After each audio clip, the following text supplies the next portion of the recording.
That's not his face. That's his face! What's up, everybody? I'm John. I'm also John. We're the Johns. We will be joined shortly by David, and we're going to be talking about something big. A lot of big stuff. Yeah. Such as Monpok. Yes, Monpok is always on the docket to talk about. Oh yeah, for sure. The big thing, the big, I guess, news for the week is the FAQ released by Warhammer, for Warhammer 40k. So John, I'm not sure if you want to start like tackling that. Oh yeah, I've even got up the FAQ itself. There's a lot of big changes. They even call it the big FAQ, but depending on how you pronounce it, you can pronounce it FAQ. So I named this video "What the FAQ." Well, like it was delayed for how many weeks? At least a month, right? Yeah. Oh, mine is? My audio's no, mine. Oh, no, it's great. You sound good. Alright, well, we'll move this a little bit closer. So yeah, the FAQ finally came out, and it was a big shakeup, and it was a lot, like, the changes to it were a lot wider than I thought they were going to be. Yep. Right, David? It's fine. You want to scoot over? Okay. It was even, you could say, like 3 times larger than what we were expecting. No? No? Okay, never mind. Someone was going to get that. Just let me know if it's continuing to be low. Everyone, do we need to, like, lean in? Or whatever. Volume thing right here. Oh, How's I that? fixed it. It was me. Okay, good. Oh, That was I all broke me. it. All right. It's just because John talks so softly. No, I'm just at a lower pitch, so it's a lot of times it's just like Christopher Nolan, like, whoa. Yeah, I'm like talking like tonight. What? Ah. Oh, yeah. No, I was messing with it to fix a beeping issue it had. Oh, Never mind. Gotcha. Anyway, Less issues. fact it is. Yep. Fact. What's facking going on? We could do that That all was day actually long. good advice. Thank goodness we're not on Oh. the airwaves. So it's pretty big. It's inspired a lot of I guess talk and somewhat controversial because the big thing that they changed is that you can only bring the same data sheet 3 times in a list. Oh yeah, I That's heard huge. that. I That's heard tournaments the though, right? Yeah. Well, so it's for match play. So Hmm. if you're playing match play altogether, like if you're playing with the points, you know, and not playing narratively, then yeah, you're gonna keep to that. So it's a pretty significant change, and it seems to only target specific lists that we're seeing in the tournaments a lot. Fly rints. So I don't think spam list. Yeah, it's spam lists. So it stops people from being able to spam the same model over and over, especially when people have found out like, hey, this is the most point cost efficient thing out there in terms of like shots and power. It prevents that from just becoming the end all be all list for that faction, which is kind of nice. Mhm. And one of the things that I was concerned with is like, oh, hey, how inclusive is this going to be? 3 data sheet is, but like I like to use, there's multiple kinds of Carnifexes. So there's the Carnifex, there's the Thornback, then there's the Screamer Killer. Those are all Carnifexes, but you can bring at least 3 data sheets of each of them. Oh, so you can still do it. Just Yeah. There's some variation. Yeah. Correct. Yeah. So like, and that's something I think that they're probably going to come out with in the future to prevent, you know, spam lists, but still let you build a thematic army. So like, if they want you to bring multiple kinds of a particular unit, they'll start making different entries for those units with different options. So That's fine. yeah. Yeah. The big thing is the deep strike nerf. Huge nerf bat on that one.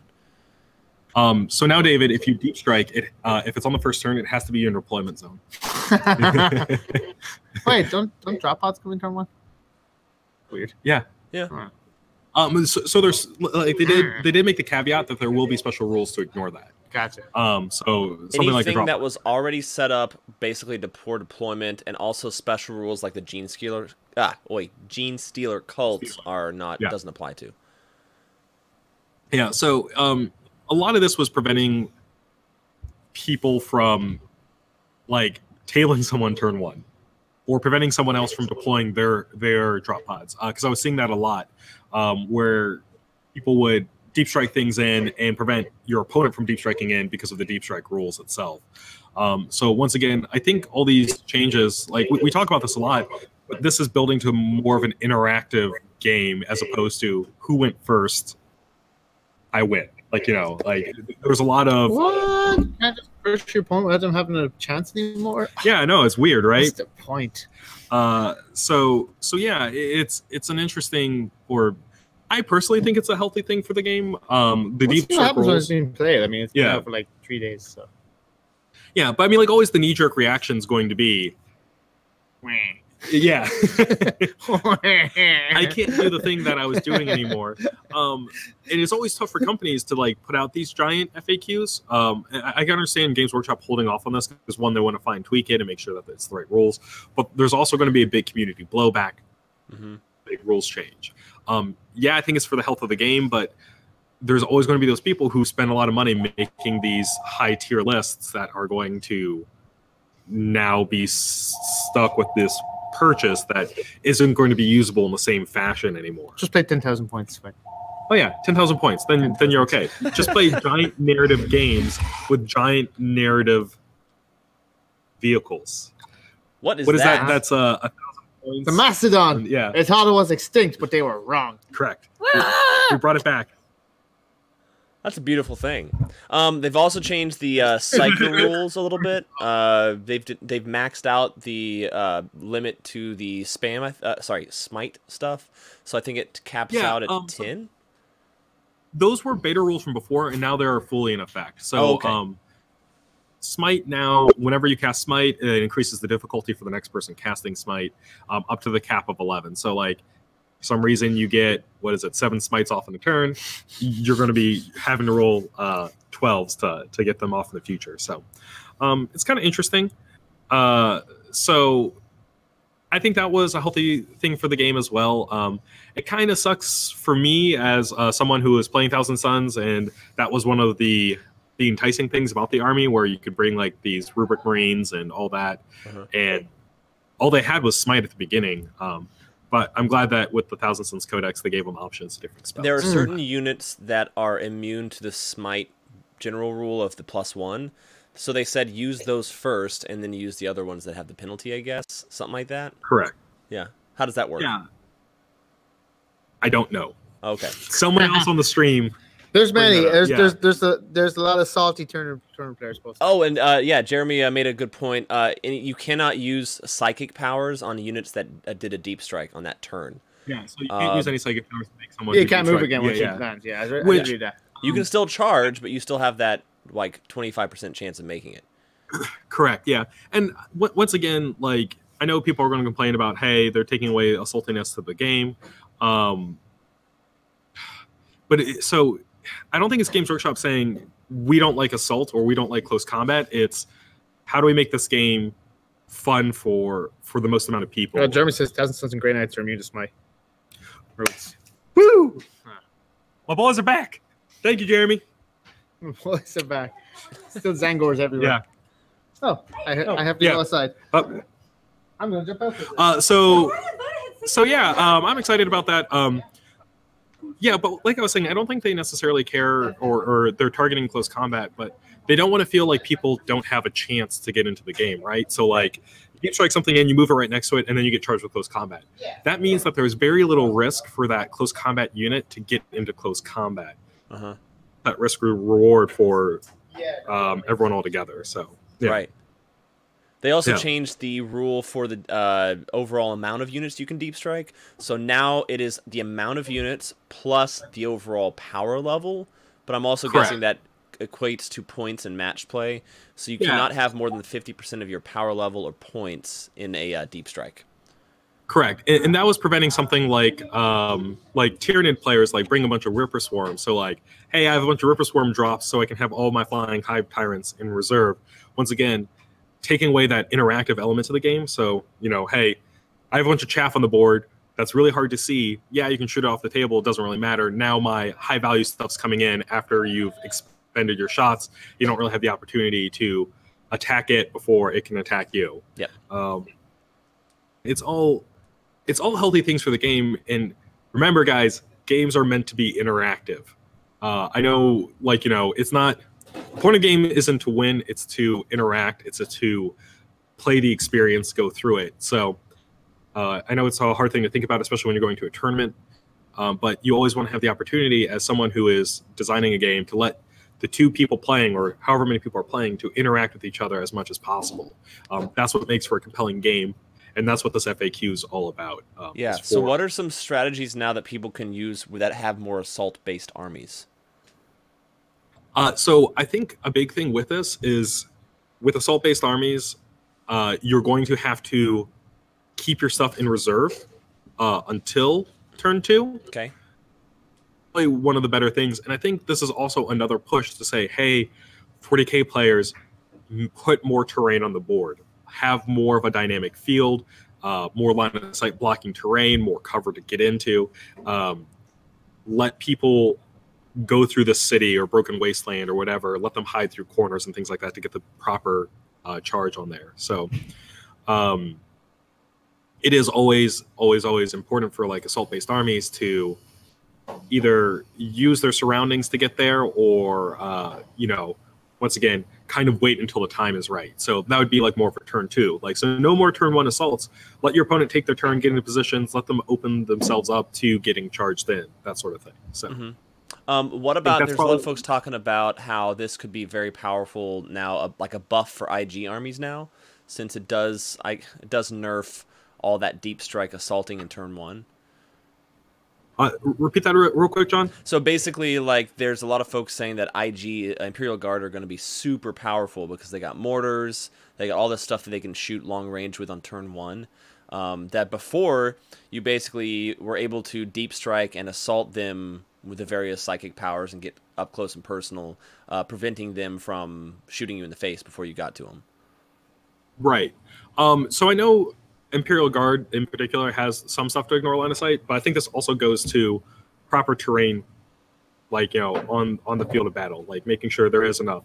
And maybe this is a push from Games Workshop to say, hey, stations, especially since they don't necessarily hurt in terms of the soup, like keyword part of your army.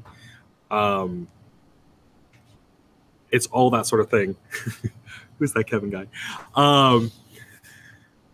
But yeah, I don't have, like, we don't have a lot of data now. Like, this FAQ is just now into effect. So if I don't believe Imperial Guard was the army to beat before this FAQ took place, and we need to see the data to see, hey, maybe this is what's going to happen now.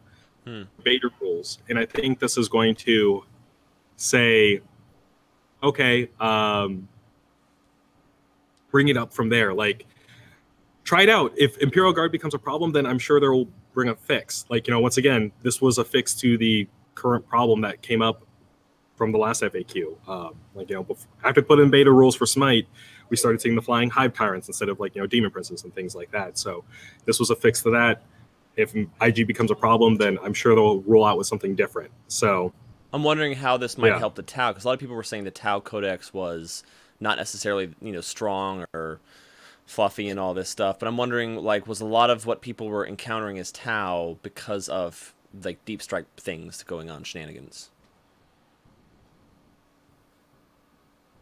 Could you hear me? John, are you there? Yeah, I'm right here. Okay. Sorry, I was just saying Tau and the deep strike stuff, like, is it that Tau players maybe were just getting bombarded by a lot of deep striking armies and kind of threw things off? I'm wondering if they'll be stronger now that they have more time to shoot. And that might be a possibility. So all these are new rules going into effect, right? So this FAQ is a huge way to change how the game is played. So it is really hard to forecast, like, what's going to be the new power list, what's going to be the next big thing because of this. After you change drastically how the competitive scene is going to be played. And I know we have a series event coming up at the end of April, the 29th, I believe. And I think that's going to be a great way to kind of see how these rules are moving forward. It's going to be a big issue now that, assault-based armies are going to be out of there. But even before this change, I wasn't seeing necessarily, like, a lot of the tournaments and the lists and things like that, like, the assault-based stuff, to me, wasn't necessarily, like, sweeping the field. I was seeing a lot of the flying tyrants, the Dark Reapers, and all that sort of thing. So, now, what particularly about that stuff was so powerful exactly? So the flying hive tyrant, once again, like we were talking about before, it was the fact that you could have these really effective giant monstrous creatures hiding in reserve until they, could come in, deep strike in turn 1, get a perfect shot. They had devourers and monstrous rending claws, so they were really what they could take. That was like strength 7 guns, and then the claws with rending, so extra AP. They could take a variety of targets, and they were equipped with the onslaught, so they can make themselves move forward and charge additional if they needed to. So that was a big issue because, once again, the interactiveness of that army was not there. Right. So now when we with talk a about data slate limit of like 3 for tournaments, and they did say that it was a suggested, not necessarily like an enforced thing. So they said this is a suggested data slate limit. I know a lot of people will probably play that way, but I don't think that's like you're forced to.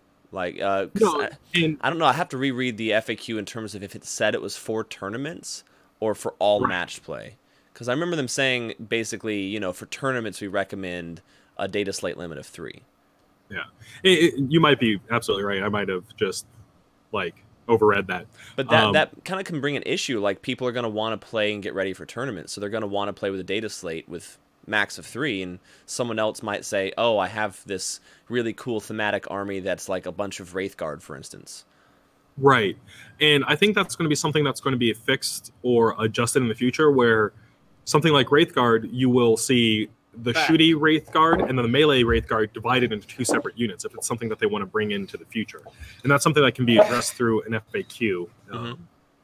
So it is something to keep an eye on and keep watch of. And, there's a lot of people who are pretty passionate about this. So if you feel like there's an issue or problems, the biggest thing you can do for a game or a company is test it and report your feedback. It's not like knee-jerk react and say, oh, hey, this is going to be the next broken thing, or, oh, why can't I bring this? Is play the games and give reports and show up to tournaments and play in those tournaments and do that and go back to the company and say, I have real experience with this and this is what I've found to it. The worst thing you can do is just sit on your keyboard and complain about something with no actual evidence to it. Yeah, I'm wondering, with these, because the changes are fairly large, very sudden, so that always kind of creates shockwaves and whatnot. But I'm, like in video games, you have balance passes that sometimes nerf a character in an unexpected way. So, even with all the play testers and all the balance team and everything, there's just going to be interactions that get kind of missed in the shuffle. So just that's a good thing to take note of and email the team, say, hey, you created this new rule that was meant to do XYZ, but unfortunately had a different consequence to it than what you might have maybe expected at first. Yeah. And it's with this day and age, information's pretty free flowing. Tabletop games are getting closer to, video games in terms of how we can balance and update them. If you look at War Machine and Hordes, they're a big example. With the CID process, they're able to actively change and improve the game in a pretty quick turnaround. It's like a month beta test plus 3 to 4 or 3 to 6 weeks after that to see results on that. Okay. That's huge for a game. That wasn't how it was 10 years ago. Workshop's getting there. They have the FAQ set up. It's not how it was 10 years ago. Games Workshop's been around 35 years, but they're getting there.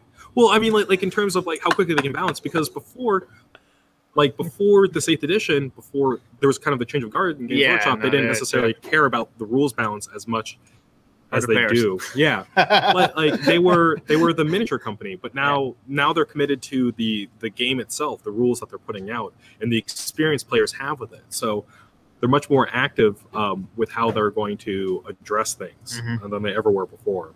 So one of my personal, I guess you could say it's an issue, is that there's so many different sources that I have to pull information from. Does anyone know of a one place where I can see everything coherently up to date, to the moment? Did I No, cut we out just for lost y'all John. again? Oh no. You couldn't. The video's cutting out too on our side. Not on this side though, so that's good.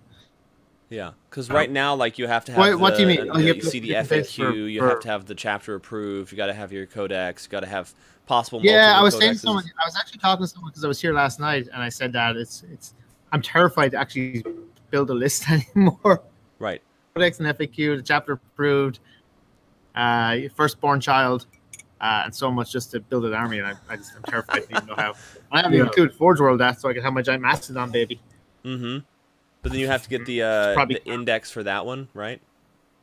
I need that index. So we need. I think a lot of this is coming with Games Workshop. They're putting out a list builder at some point. It should reduce some of the necessity for the rule books because it's going to be on their website. It's going to be free. I think they're eventually going to do an app from it. It's supposed to be out. I think the original date was supposed to be in April, but I don't think that's going to happen. It's probably going to be May. The Games Workshop Army Builder. So it's going to be a web-based app at first, and it'll be out at some point, PowerPoints, and then eventually to full points. And I'm hoping that will reduce some of the need for additional supplements and books. It's just something that is with Games Workshop products altogether. This Kevin guy is awesome. Who is this Kevin guy? I don't know. Oh, I banned him. Don't worry. It's good. Oh, you did? Yeah. When Why? people are just cruel for no reason, that's not cool. Oh, it was funny. I like that. Yeah, sure. Yeah. Oh, David talked to you. Yeah, I talked to Brett. See, there you go. Yeah. Remember Brett? No idea what I'm doing anymore. That's actually the first person I've banned in all of our streams ever, so. It's whatever. Yeah. How about that? There's always one. So books are just a necessity of, playing a tabletop game. I would love for everything to be put into a simple app from 40K standpoint specifically. I don't know if they'll get there with this edition. Eric, it's going to cost money because you're going to have to unlock. Yeah. So Eric, I think the web app's supposed to be free, and then the one for the phone is probably going to be like Azier, where you have to pay like a monthly, a couple bucks. That's how the Age of Sigmar one was. Yeah. So it's like $2 or $3 a month to use it, which is not bad, especially if you're playing 40K or Age of Sigmar a lot. Mm-hmm. It's just things that are a part of it, I guess. Do you think it'd be better than Battlescribe? Probably the same. I actually don't like Battlescribe. It's way too complex. I wish Army Builder would just get the finger out or get someone to actually volunteer to update. Yeah, I like the Army Builder. Battlescribe is another barrier for me actually playing games because I'm like, oh god. Yeah, that's one of the reasons why I do like PowerPoints because it's very easy to build a list and throw it down. Yeah. I actually think I was talking to Brett about that last night too, just doing PowerPoints for a while. So it's one of those things where if you're playing with someone who's not necessarily like a tournament player or a competitive player, like PowerPoints, I think is a fine way to balance, and you should get a pretty comparative game against each other. So, what was it? Who was this? Someone threw the math at me last night that like most armies are within 10% of each other with PowerPoints, but 50% better off. Oh yeah, because they have like 1,000 upgrades. Yeah.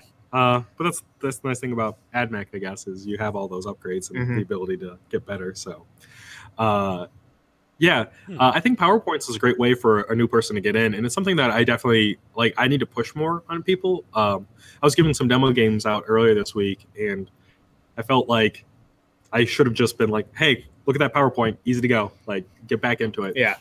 So, it's there is a specific reason why they did PowerPoints. It's to get people into the game and interested into it. So I need to start doing that more. Yeah, I'm trying to think, like, when 8th edition first dropped, I was playing almost all power level stuff. I don't remember playing any points-based stuff for a while. And it doesn't seem like there was too much of a difference in my experience. No. And I think a lot of it's perception, right? So someone's like, oh, man, he might be getting an advantage on me, when actuality, it's probably not that much of an advantage. I mean, you're going to take those items anyway. Yeah. Likely you're just going to pay the points first. But. Yeah. Like, I would never advocate doing, like, a PowerPoint tournament because there's always going to be that one guy who's like... Who brings AdMech? That'd be hilarious to see, huh? But I do like recommend I would love to see some feedback on PowerPoints, especially from a lot of our like guys who do League and narrative games like Graham and Rob and all that sort of thing. So Yeah.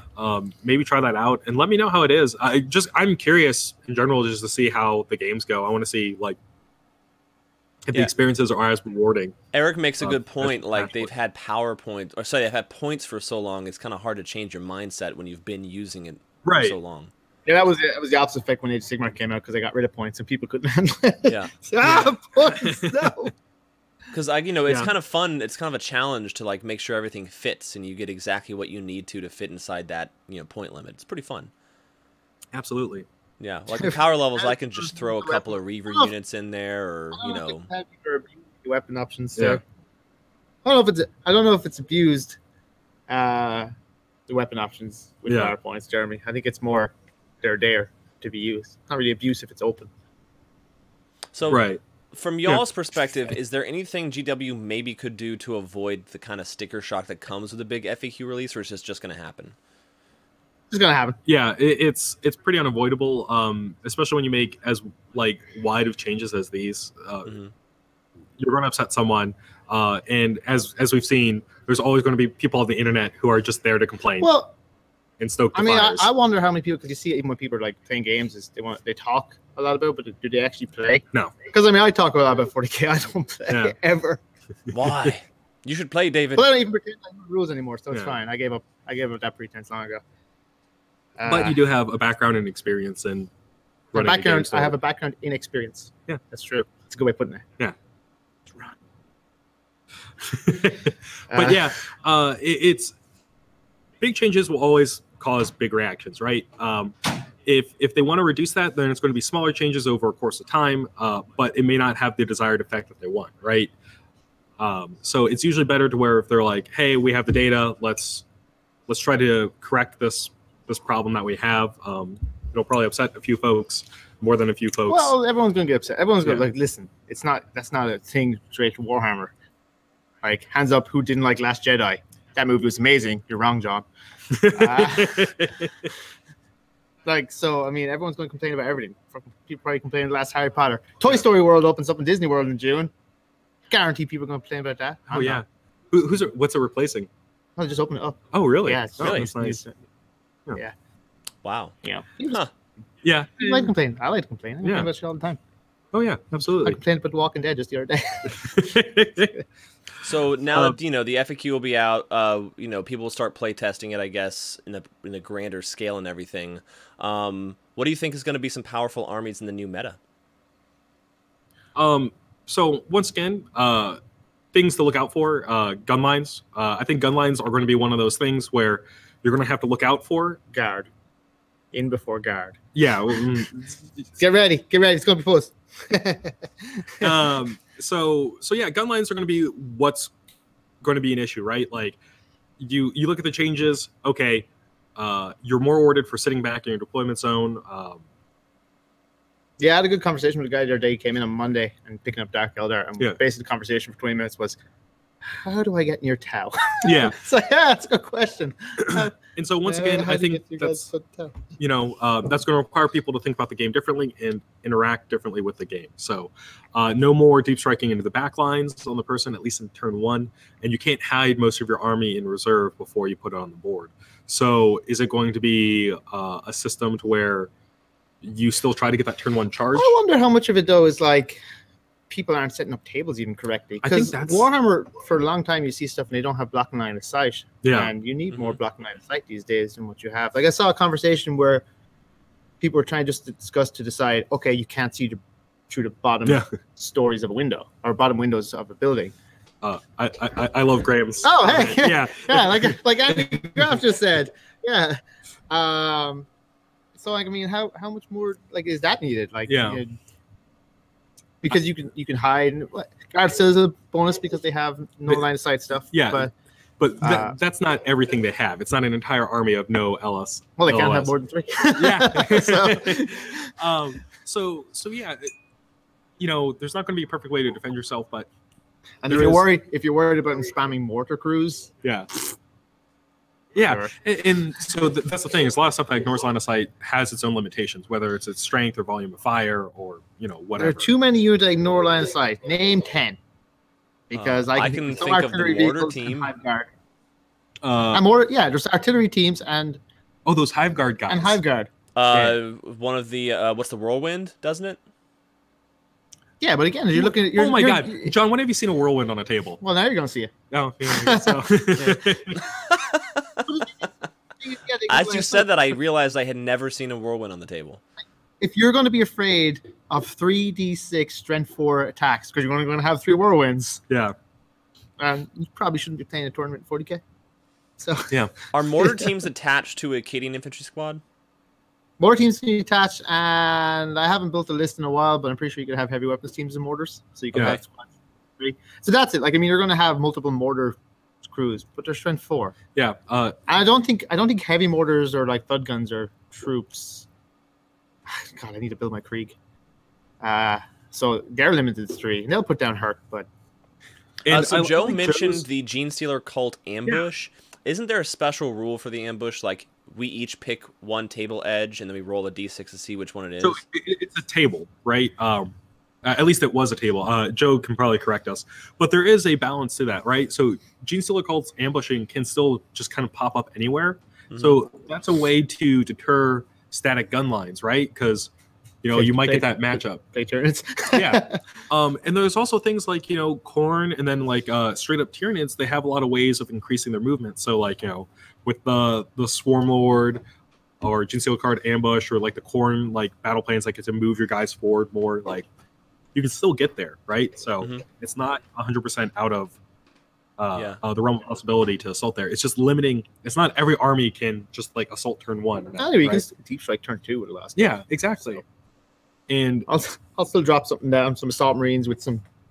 Yeah. I can't have melter guns on my assault marines. Let's take some Blood Angel assault marines. So I think a lot of it's going to be like, hey, deploy your hardy stuff or the things that you can deploy behind cover or in safety, and then deep strike it your assaulty stuff turn 2, where you can have a better range to get into charge if you need to. Yeah, I can see the logic behind that now that I'm thinking about the fact that I never really think about it, especially as a Dark Eldar player, having the second part of turn 1, and then I wouldn't have anywhere to put my deep strike stuff. I didn't really think about that. Yeah. Huh. So I always like to think that with that, like, so I always use an example, like there's a tournament a couple weeks ago where my friend went, so he was tabled by the end of turn 1. And on his turn 1, he couldn't even deploy his stuff from reserves because his opponent had spread out enough to the point where he couldn't deep strike anything in. And a lot of that was taking place because, hey, his opponent deep struck his army in and spread out and was able to wipe enough off the board where he couldn't bring in, a third of his army from reserve. I mean, it's really it's just going to shift the meta for tournament stuff. Yeah. Really. Because in casual games, you can do whatever the hell you feel like. And I think people forget that you're playing a normal casual game. You have the power to say yes or no to anything. Really, just tournaments. We do have leagues and things like that we run. We have a great staff of people that like to play these narrative events, like Graham and Rob and all those people under Seth. So it's great to say, hey, you can still play with all this powerful stuff in a different way. It's just in the tournament, it's super healthy to liars, right? So fix things that are not fun to play against, and then also constantly change the rules to give someone a different experience. You don't want a game to stagnate. You don't want the same rule set to be in effect for 4 or 5 years. This is why the editions have been getting like closer and closer. Yeah, hooray! More deliveries. Yeah, I don't know what that is. In terms of balloons. All right. In terms of 8th edition, you think it'll be around for a couple more years easily, right? Because they're planning on keeping this kind of similar to Age of Sigmar. Someone find me the points to 3 units of 6. He can sign for that right there. Yeah. Oh, I'll sign for it. Fine. Yeah. So I think 8th edition has the ability to stay around a lot longer than other editions because it is more fluid, right? Like the issue isn't necessarily like people getting bored of an edition. It's people getting sick of going to the tournament and having to fight against the same things over and over. How many points is 3 units of 6 Hive Guard? Your army? Is it? Is it a lot of points? Maybe not. It's probably like... a lot. I would probably say 600 or something. I mean, yeah, because that's what he's like. Teddy says here: 3 units of 6 IG, a lot of artillery, 3 units of 9 mortars, whirlwinds. I mean, I'm sure some players worry, but as a Marine player, I don't worry about Whirlwinds. I don't worry about Mortars. I might worry about Hive Guard, but it's only 3 units of 6 is only 288 points. It's very cheap, actually. Yeah, that doesn't seem right. I'll give you that one. Hey, I mean, 3 units of 6, 288 points. Sure. 18 models, 288 points. 18 like 4-wound models. I mean, 10 Space Marines is like 200 points. So. Yeah. Oh, yeah, for 288. Okay, so all right. So, yeah. if you're going to spend 900 points of your army on 3 units of Hive Guard, go for it. Yeah. Yeah. I mean, Do it. I don't know. I'd like to see it. Yeah. Because I don't know. I mean, I'd be curious if Risk people off the try board. the same lists with the new rules and see what they are like. I mean, obviously you can't necessarily do the instant Alpha Strike turn 1 kill everything thing, but you know, could still be powerful. Yeah. Like, and this is those things where it's like, try it out, get some feedback, like report back to Games Workshop. They're more active on their social media page and their community page than ever before. I'm more sarcastic. I love Yeah. Oh God. God bless whoever is running their media pages, because they are some sassy people there. Yes. I love every bit of it. But yeah, so it's one of those things where report back, give feedback. They look closely to tournaments. They're more like active in like the big events. So we'll probably see a lot of feedback from Warzone coming up. The ATC's coming in July. 2 months. Yeah. So these are events to go to try things out and try to push, you know, what you think is the new broken thing, because you might be right, or you might find that, hey, this wasn't as nearly as powerful as I thought it was. So yeah. Yeah. In terms of people playing tournaments with thematic lists, you know, how does this affect them now that you have severe limitations on stuff? Like, I'm trying to think. There was a gentleman I saw somewhere in a Facebook group, I feel like, or it might have been blog post, where he has a ton of riders. It might be Krieg riders, something like that. They're troops. Yes. Yeah, they're troops, so they're okay. So they're fine. Oh, they are? But I think spam and thematic doesn't go together, right? So spam, when they say spam, that's just person who's kind of taking the best parts of their codex. It's not, I don't like call it abuse. I don't like call it like, I don't believe anything in a tournament is abusive or rude. I don't think that's the correct way. And I think people who complain that their spamming is abusive and stuff, I think that's silly. Yeah. But if you are doing a spam multiple, you're taking the best part of your codex and doing it. So if you're playing a thematic list in a tournament, well, first you were never planning on winning that tournament, right? So I play Pedro Cantor and a bunch of Crimson Fists.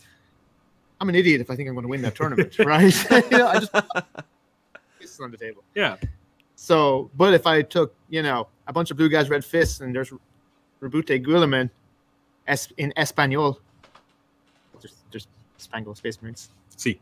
Then I might win. Certainly it's not thematic, but I'm taking my advantages. So I don't think this hurts thematic armies at all, because those thematic armies, by their nature to be themed, are not going to be affected as much by an FAQ. What is going to affect is going to be the tournament meta. The meta is going to change. It's just going to rotate, right? Whoever was on top before and has 10 units of Dark Reapers, I'm sorry, you're not on top anymore. Yeah. But you're a tournament player, you should expect these. So yeah, that's a good point, actually. Yeah. Adam here says, also, don't fix the game, fix the players. I don't think we can legally do that, actually. It would cut down on overpopulation. Yes, Bob Barker would be proud of us. But like, I mean, yeah, fix the player. So that can only be done by the community, right? So you you have to self-police your player base. Like here, we have a great player base, and we have. I remember 5-6 years ago, we had a bit of a showdown where the competitive players hated the casual players hated the competitive players. Then I figured out that nobody actually hated anybody. It was all hearsay. Yeah, because there's people complaining on the internet who actually didn't even play. Yeah, the game. who don't play or don't show up. Yeah, and that's funny. Those guys like here we have our competitors, we have our casual players. People list what they are. It's taken a while, but we've managed to tell people, hey, you know, you can say no. Yeah. It's okay. Yeah, it's okay to say no. You don't have to play. Yeah, I've done it before. I played Jared Foster in a tournament once, and I said, never again. After round 2, I was like, you won, Jared. Good job. I'm not mad, but I just don't feel like playing. Yeah. Congratulations. And it wasn't that like it's not being mean. I wasn't annoyed. It's like, hey, you've got a really good tournament list, and I've got goblins. Yeah. Yeah. So why play?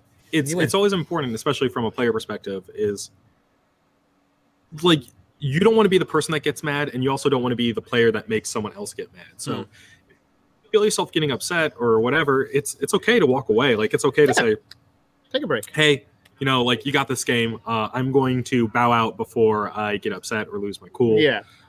So, I mean, the game doesn't need fixing. The players don't need fixing. You just have to be realistic in what you're doing. You're playing with toys. Yeah. Yeah. So, the only time I ever really get upset when I'm playing is if I roll a shit ton of ones. Yeah. Like, I'm just like, all right, I got 8 blasters here, and they're all ones. I'm like, this doesn't even, I can't even. It's like when you're playing D&D and you're trying to do something simple and you roll a 1. And you're like, come on. Yeah, and it's important to note and, like, never get upset at the other player and all that. But yeah, so it's hard to fix the player, right? Like, because what Jeremy said? No. Like, I mean, I only hate one player, but do you hate him because of how he plays, or do you just hate him because he's not a nice person? Because it's who I think it is, not a nice person. but like I was saying, like, to fix the player is such a wide problem. Like, it's much easier to bounce the game than it is necessarily to say, hey, I'm going to go try to train these thousands of individuals. The game by nature is never going to be fully balanced, and people have to recognize that, because you're playing a giant game of armored Superman and fucking dinosaur lizard things. Hell yeah. Whatever tyrannies are meant to be, and undead and elves, and they're all so different. The only way to balance the game is to play chess. Correct. That's a good point. Like, you can't. So you just have to enjoy it for what it is. And sometimes you're going to roll a lot of ones. And sometimes Games Workshop's going to change your FAQ, and you're going to face tons of mortars for a while. Yeah. It's kind of like stamping out little fires, isn't it? Yeah. Yeah. It's well, that's that's also as well the best way that they mitigate. Like, Warzone does a great thing where they do a GT, so it's like 5-6 games, and that mitigates. Well, I'll build my army that's really crap against a guard gun line. I might not face that fully 6 times. I might get curbed on once, but if you win the other 5 times, you're probably gonna have a pretty good chance. Yeah, because that guard could go against 2 or 3 gene circles. Exactly. Yeah, it's always one of those things. What is it? When you have, like, a wider field of what you're playing against, you'll start seeing more, like, how the game is actually as a whole. But when you constantly play against the same, like, 3 people, you're going to have a very narrow view of how the game's balanced. Yeah, I mean, if you keep playing the same person, he keeps beating you to the ground, of course you're going to think everything sucks. Yeah. That's why I stop playing the same person over and over and just don't play it all. It's not the answer. Someday I'll play. Yeah. I mean, well, one, David is building up an army. It's very nicely painted. You actually have 2 nicely painted armies. I do. Yeah. I've got a load of heavy weapons for Sean Twitty now today. And centaurs. Look at those adorable little tanks. Oh, I just broke it. Oh my god. Oh my god, they're so cute. Look at that. This is so cute. I broke the guy's gun. I literally actually broke the model. Whew. Yeah. It's fine. We can fix it. Fix it in strong post. grip you got there, David. It's manly, Yeah. I have been alone all week. Cue violin. Man, we have 37 people live hearing that. Oh, woo! Yeah. It's Giga-Bites Cafe, y'all. That's what we do. There's always one comment, at least. PG-13 for a reason. Yeah, I can say one thing. Yeah, it's a lot. Yeah, it's fine. Yeah. Yeah. So it's. I don't know. I know the FAQ is going to be controversial, and people are going to be upset about building lists that they spent money on. Listen, guys, it affects me. I bought 5 units of Scarab Occult Terminators. Oh, you know what? It doesn't affect me at all because I own pretty much 2 of everything. Yeah. So I can only bring 3 now. I've never spammed. You know what that means? I can either keep those 2 extra units of Scarab Occult or sell them. Whatever. It doesn't matter to me. Like, it doesn't hurt my personal sense. Just keep them play a bigger game. Yeah, I mean, can you run 2 detachments? No. So it's 3 data sheets overall, no matter how many detachments you run. I don't know. Your whole army. So the old world blew up, right? Yeah.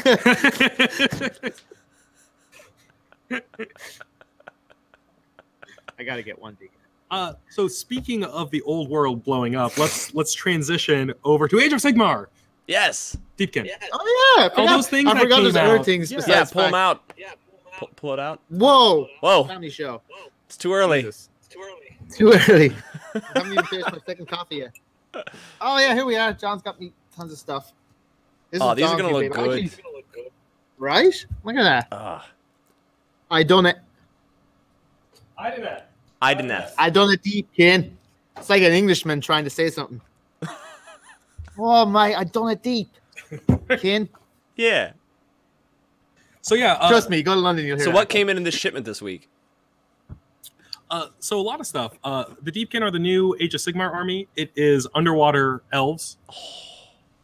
So the Eidolon is probably the big center, or sorry, it is the big centerpiece model. It is absolutely gorgeous. So if you want a good challenge in terms of model building and painting, See the picture? He's taller than Assassin Prime. yeah. Yeah. So they designed the Eidolons, Marathi, and Alariel to all meet at eye level with each other. It was kind of cool. That's kind of cool. So like the elves can have a conversation. So I like And it. then we have. By the way, have you seen the memes online about this Wait, guy? pull that No. closer. There's so many Closer. memes about this guy with I think it's Frank the Octopus or something. Oh, I love And it. they made a fake AOS scroll for him where like, you know, they Bring have it different- closer to the camera. Yes, thank look, you. it's, Lothan, Yeah. Do the scrolls, do the scrolls. ledgers. Do the scroll. But yeah, so I love that guy because the octopus actually has 8 attacks. So he has Really? a club, a sword, and then he has 6 tentacles. It's That's amazing. cool. Should be called Katamari. Hmm. And then it's the thralls. Andy told me he's using these as incubi, and then he posted it right there, and I pretended that he said it straight to me. Yeah, That's a good idea. your best mate Andy. Well, these models are incredible. Look at these things. Yeah, Look at- they are Damn. absolutely gorgeous. yeah, they're so cool. And then my personal favorite, Under the sea. Under the Sea. Derp, derp, derp. Is that a terrain piece Yeah, or is that a unit? So it has rules. So yeah, it's a terrain piece. You can either use it as area terrain in a normal game of Age of Sigmar, or you can use it with the Deepkin rule itself, which is kind of cool. So it's just kind of like you and your opponents talk to it. It's got little fishies. What's the Yeah. Deepkin rule? It just basically gives a bonus to Deepkin models nearby it, as opposed to like random terrain rules. So if you like throw water on the table and play, do you get extra bonuses? Well, the Deepkin bring water with them, so like that's- magical mist? yeah, like magical swirling mist water. It's like a spray Yes. bottle.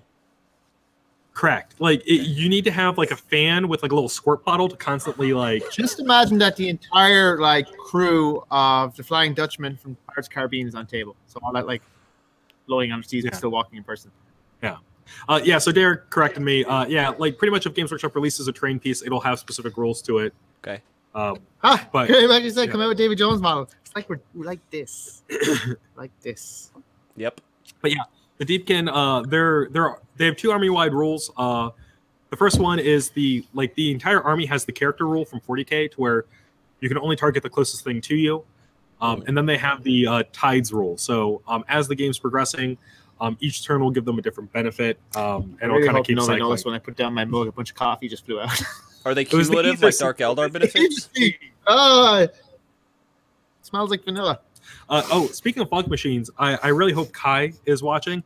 Kai sent me an Amazon link saying, "Do I need to buy this for my games?" And it was a miniature fog machine. And a foghorn. Yeah, so yes, please, someone buy a fog machine.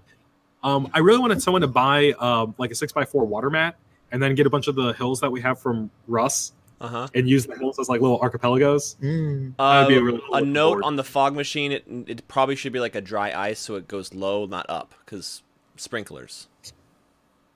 When they go low, we go high. Yeah. It is 420, isn't it? Blaze it. Blazing. Brownies for sale. We do have.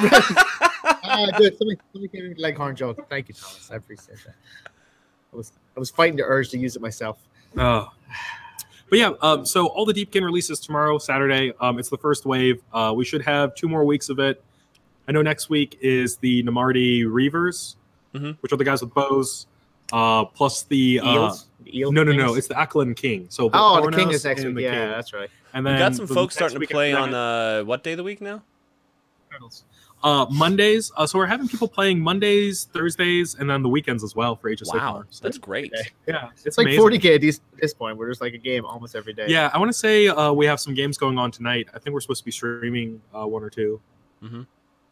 It's exciting. It's great actually because we have games because even 40K is almost every day. Sigmar is like 3-4 days. Necromunda has been like 2 or 3 days. Yeah. With Ricky, Kendall, Mackenzie, Will, Yeah. and Darius. And Rick and Rick and Andrew. and Andrew. Yeah, it's good. That's a big crew. Yeah, it Yeah, is. it's got Yeah. big. They also were very thankful when I called them out last week. So I just said again, hey, you're welcome. Yeah, no, like so yesterday was normally our skirmish day, night, which is day night. Anyways, it's normally War Machine and Hordes in Malifaux, but yesterday we had 40k and Necromunda going from store opening to store close, which was pretty amazing to see as well. Yeah, and Legion. We had Legion yesterday too. Oh yeah, that's right, absolutely. Yeah. I finished my Roll Tide Darth Vader, by the way. Oh, it's wrong. Dark Raider dressed in black, sir. You can't change his colors. You are right. You are right. You want to talk about salt? 40k players, they got nothing on Star Wars players. Oh, Fantasy Flight also released the big FAQ. No, I didn't mean that. I just mean when they see someone who is painted like a Star Wars character, different. Yeah. That's levels of salt you can't imagine. Oh, yeah. Oh my god, it's like you're walking the Dead Sea. But also on that note, big FAQ that shook up their tournament team. Oh, they did? Yeah. I'll didn't read that. My job is I write checks. It's true. That's what I do here. I walk out and I go to an employee. Who are you and what are you doing here? And they're like, I work here. I'm like, okay. Who are you? Just give them money, David. It's fine. And how much do I owe you? But yeah, so there's a big FAQ for X-Wing in general. It affected what upgrades the Jumpmaster could take, which was, once again, like, it was a lot of tournament lists that, you know, the meta was being defined by one or two lists, and they were in the process of trying to fix that. So, once again, if people are complaining if they invested heavily in that list or if that X-Wing? list, Oh, like that, they could easily fix X-Wing. It's called second edition. Oh, never. See, this is the kind of worms. Well, so I'm not sure if Fantasy Flight's able to release a second edition with their license as it is. They did it with, how does that work? Game of Thrones. Yeah. So I don't know the license agreements and all that. And I think that's one of those things where people are suggesting ways to fix Fantasy Flight games that they always have to keep in mind is that there's these like giant looming contracts by Disney overlords saying, "Hey, God, I love Disney. Yeah, I love Disney. It's okay. Disney loves us. Yeah. I guess we can tell by our I mean, so like the Legion rules seem pretty solid to me. I've played it several times now, and I've enjoyed it each time. There's only a couple of things that are a little bit weird, but overall it seems fine. And I think Legion itself is going to, like, as new stuff comes out, like a lot of those like weird things are going to kind of disappear as more releases are showing. Yeah, up. they just need to not Runes War it. Yeah, to actually release products would be nice. Correct. Yes. And a possible third faction of Scum and Villainy would be good too. Yeah, or a fourth faction of Ewoks.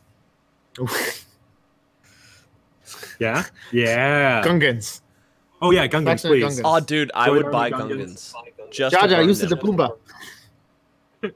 That'll be one of the command cards. Yeah, use the Boomba. Yeah. Yep. I would open it up, I would paint it, and then I would literally burn it in a bonfire. No. Or I'd drown them, which they can't. No, it's fine. He's still buying product from us. He's still giving money to Disney to do that. That's true. That's true. You are in fact supporting. I was gonna get John a hat hate. that just has like Gungan ears.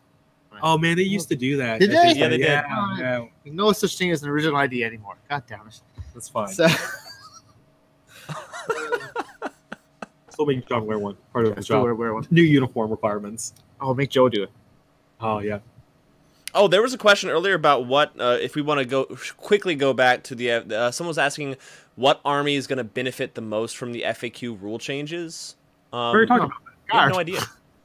Yeah, like so the natural assumption is gunline armies like Guard, Tau, like bunch of Dark Eldar and Ravagers or whatever. It's that's the assumption, right? Whether or not it's the truth, we don't know. The funny part is it's almost impossible to get your hands on Hive Guard, Ravagers, a lot of guard. Manticores? Can we get Manticores? I have 2 on the shop right now. Hooray! But Get it's your almost Manticores here. impossible to order them. Yeah. You know, it's one of those things. And also, so with that in mind, with gunlines being like the strong armies, we have several close combat armies coming out next with new codexes. So like Harlequin, Space Wolves, Orcs. I wouldn't necessarily say Imperial Knights, but they're kind like they're 50-50. Yeah. But there's a lot of those armies that are coming out. But again, gunlines hurt when they have blocking line of sight terrain, like literally physical, solid pieces. Like here is a piece of terrain, and behind it. Yeah. And suddenly gunlines get a little less effective. Again, guard will still have slight bonus, but again, you're afraid of mortars, you shouldn't play the game. Yeah. You'll be afraid of everything Stick else. them in a rhino. Kevin, Space Wolves haven't been announced yet, but we know that they're supposed to have. I thought they were announced in the next line. That was No, like Dead not Watch, yet. Space Wolves, and Orcs. No, Orcs not are in yet. June. Oh. It's Death I know, Watch. but I thought they announced that the next one's coming Nothing's officially announced yet. out. Unofficially is the same as officially these days. Well, so we know the ones that are still in the way that have been officially announced are Harlequins and Harlequins, Imperial Knights, and Death Watch. Oh, maybe that was it. Yeah, And Orcs. Orcs have not been officially announced. We just know that they're coming in June. Just know. But cool. yeah, Oh, we're out of time. yeah, we are out of time. Nah, we're Yeah. good. We keep Y'all got to all open day up the long. store. My fans need me. We haven't even talked about all the other goodies. Yeah, in the it's- store. Who, by the way, show of hands, who likes the new rearranged store? It's been 2 weeks. Do a quick Thanks. camera pan if you can of the new layout. Oh God, yeah. Yeah. Sounds good. So for those of you watching internationally and nationally that aren't in Atlanta, retail space just northwest of Atlanta, and look at that.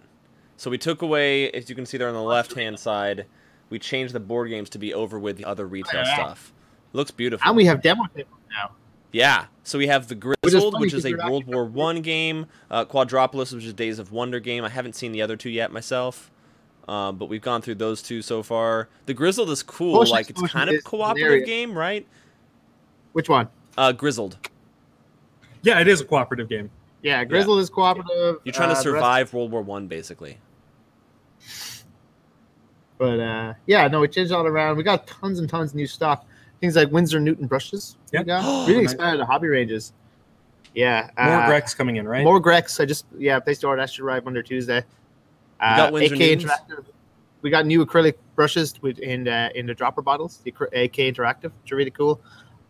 Drew said they're really thin, so if you airbrush, Yes. they're really good. Yeah. They're designed for both airbrush. Yeah, airbrush and paint. Yeah, it is much brighter now. It's fantastic. Yeah. I think I melted some RPG players on Wednesday night with the heat. Black Library, man, I love that Black Library stand. We got a big Black Library stand now. I've been adding new books to it every week because I love Black Library. Oh yeah, you do read By a the lot way, of if you're those, right? 40K, I'm going to throw this out. If you're a 40K player that complains about the game, if you haven't read Black Library books and don't know the background, you're not allowed to complain anymore. So you should probably read some of the books. A fair and simple rule. Yeah. Nice. Legacy of Dawn came out this week. There's a new Crimson Fist novel. Oh yeah. Did you pick up a copy of that? I Kindle it. Oh, that's right. That's right. We were talking about that. I don't read.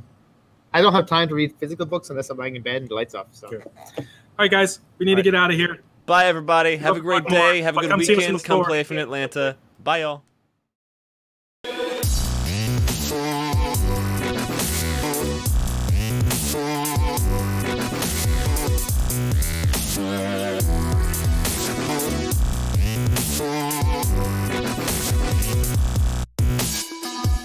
We'll be right back.